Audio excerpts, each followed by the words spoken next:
Come on.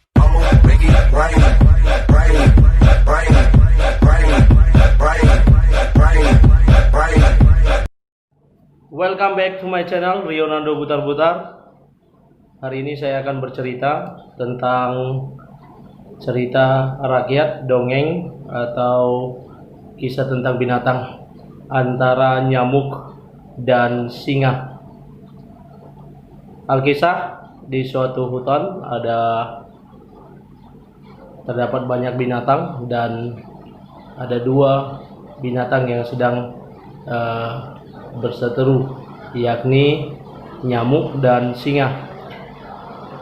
Nyamuk dengan sesumbarnya mengatakan, walaupun engkau singa, Raja Rimba ini, aku akan mengalahkan engkau.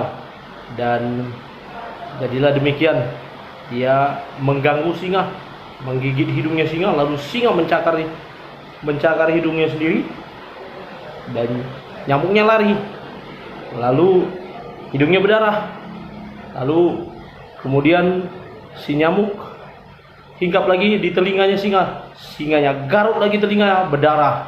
Dia hinggap lagi di badannya singa, dia garuk lagi, berdarah.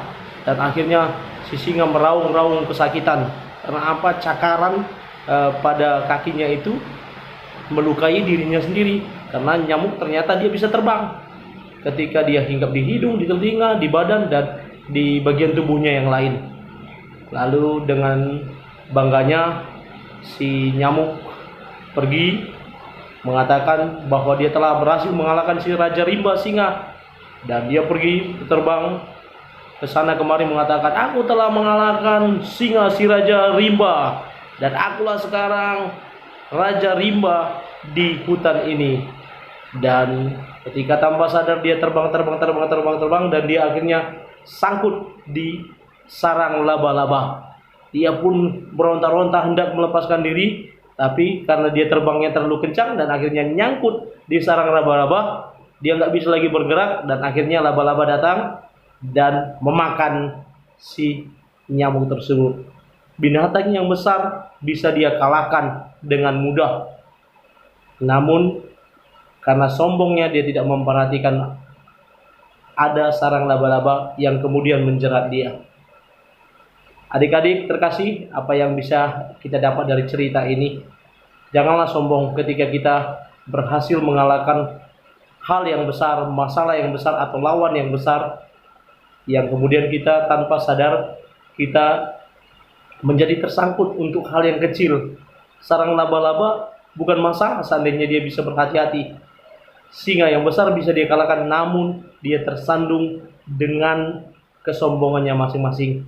Karena itu adik-adik, kita belajar untuk tidak sombong, tidak perlu angkuh atas kehebatan kita, kelebihan kita, kekayaan kita, atau hal apa yang kita miliki. Karena apa? Kadang kesombongan itu bisa membuat kita jatuh, dan kesombongan itu tidak disukai oleh Tuhan loh. Apapun agamanya, pasti Tuhan tidak menyukai yang namanya kesombongan. Jadilah rendah hati ketika kita memiliki kelebihan, kita memiliki kemampuan, kita bisa tetap rendah hati dengan tetap menjaga attitude atau sikap diri kita yang selalu bersikap rendah hati. Terima kasih. Salam sukses selalu.